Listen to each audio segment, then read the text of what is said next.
he was more of a mentor to us than anything. You think about his age and where he was in life, and he was at the ballpark every day when we were on a homestand. Just you'd see him walk in, and everybody would almost jump at the opportunity to go shake his hand every day. And I think the biggest thing for me was just what he meant to baseball, but beyond that, he was more of like a human to us than people would imagine. I think that people see him as Mr. Tiger and doing all his accolades on the baseball field, but to us he was just like another human and really genuinely cared. Multiple times I saw him pulling guys aside and just talking about life and baseball or whatever they needed to talk about. And I think that kind of spoke volumes to who his character and who he was as a person and what he meant to, I guess, baseball in general.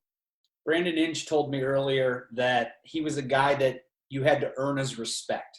He was definitely a guy that was visible in the clubhouse and would always be open to listening, but there was a little bit of a hump you had to get over with him. Can you explain maybe what he meant by that a little bit? Yeah, I can certainly agree with that. I remember, I distinctly remember one time, Al, it was me, Al, and maybe Boyd or somebody. We were having breakfast, and a teammate walked in and just kind of walked past us, and he was like, I don't know why, but he never says hello to me. And we both kind of were like, what? And he's like, I want to get to know him better. And we were like, yeah, I mean, I'm sure he, wants to as well. It's just, I don't know. And he's like, and so I remember I went up to that teammate and said, I was like, hey, I think Mr. Kalin would like to talk to you a little bit more. And he was like, dude, I mean, I want to, I just get nervous. And I was like, there's nothing to be nervous about. You just got to talk to him. Like, the dude's awesome. And so sure enough, 2 days go by and I walk in one morning, I think we had a day game, and sure enough, that teammate and Mr. Kalin were sitting there having breakfast together. So that was pretty cool. I think that, but on the contrary to that, I've seen him approach guys before, and I think, there's probably the ebb and flow of that, but I think that he just genuinely cared. I always think about a story, and I've told it before. There's, I had a rough game one time. I think I was probably out in the third inning. I come up and, I'm pretty bummed out, whatever. Just got banged around on the field, and I walk up to my locker, and he's sitting in the clubhouse, and I go to my locker, take my spikes off, take my hat off, jersey off, and I've had plenty of bad games, so I was bummed, but not distraught. And so I turn around and he's right there in front of me, and he puts his hands. He didn't say a word. He just puts his hands on my shoulders, and he looks me dead in the eyes, and it was almost like he was holding back tears, which made me almost hold back tears. And he didn't say one word, and we just stood there for a minute, and he just kind of nodded, and then right when he was about to walk off, he just goes, "Just keep going," and I was like, "Yeah." And it was like he knew what he was doing. He's been there, he played 20 some odd years in the big leagues, and he's dealt with all the failures. As good as he was, you have ups and downs, and that to me, I just think about that, where he knew exactly where I was in that moment and what I needed. It wasn't words, it was just his presence there, and it really, it affected me, and it really, I think about that a lot. It's just have a bad game and just keep going. That's all you can do. So that's pretty cool. Yeah, that's a profound moment. I mean, the fact that he almost did everything he needed to do without even saying anything exactly, to you in that moment. You may not be a historian of the Detroit Tigers, but you certainly know that there is a history there. This guy's got to be on the Mount Rushmore of Detroit Tigers, no? Oh, yeah. He's, people call him Mr. Tiger for a reason, and I think one thing that stuck out to me was I think Mr. Kalin, he understood the respect he had. It was very apparent, just the way that people approached him and talked about him and all that. He's not oblivious.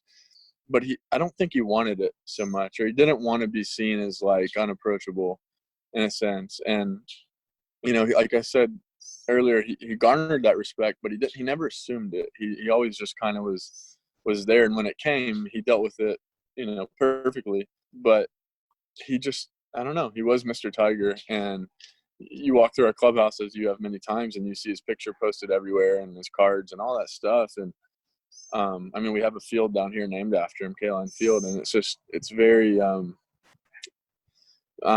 he's a monument to what it means to the Detroit Tigers, but also Major League Baseball. In 15 years, when your career maybe, unless you have a bionic arm, but in 15 years from now, when you hang it up, how much do you think you might look back on your time with him in your career? Yeah, 100%. I mean, I hope to play for 15 more years or 20 more years, whatever. You know, I'd love to play until I physically can't anymore. But I'll think about it a lot. And the reason being is just because at that time, I remember when I first got traded over to the Tigers, I was, you know, I was anxious. I was excited to meet new teammates. Specifically, I was excited to meet Justin Verlander. I was excited to meet Kaline, Alan Trammell, those guys that really just have, you know, staked their claim in baseball. And all three of those have been huge in molding me as a you know, a baseball player, a pitcher, but also a person. And I think, you know, Mr. Kaline was somebody that, you know, every Sunday we had chapel and he was in there, and he would always leave us with a few words before we left. And I don't know, he was very special. That's for sure. I love that you still refer to him as Mr. Kaline, because as we become adults, I know that the Mr.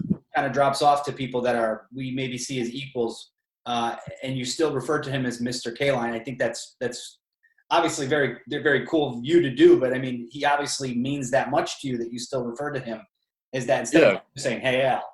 Yeah, exactly, totally. And I mean, I think that, you know, if you would say Mr. Kaline to him, he'd kind of like, you know, shake his head and be like, just, you know, I'm just here, you know. And that's just who he was. His humility just was vibrant, you know, and that was really cool to see that with somebody on the pedestal that he was. He's just so humble, and the biggest thing, how much he cared about us, you know. Get you out of here on this one. Obviously, the entire sports world at a hiatus right now. We should be watching you guys play every night, and we're not. I mean, your disappointment is probably obvious, but have you been doing anything in the meantime to reflect on anything, or how have you been spending your time now that we're not playing? Yeah, I mean, I think the biggest thing, we're all staying ready. We're maintaining where we were when kind of baseball stopped, and you know, we're all ready to kind of rock and roll and go and all that. But this time, I think, is good for a lot of introspection and finding ways to get better. It's downtime. It shouldn't be downtime, but it is, and it's the cards we're dealt right now. So I think the biggest thing is for us to take the initiative to kind of dig deeper into what makes us tick and what we're going to do to get better, and as baseball players and as people. Well, when you get back, Nico Goodrum already challenged me to Nintendo 64 Mario Kart, so you might want to brush up on your skills, because I'm bringing it into the clubhouse day one.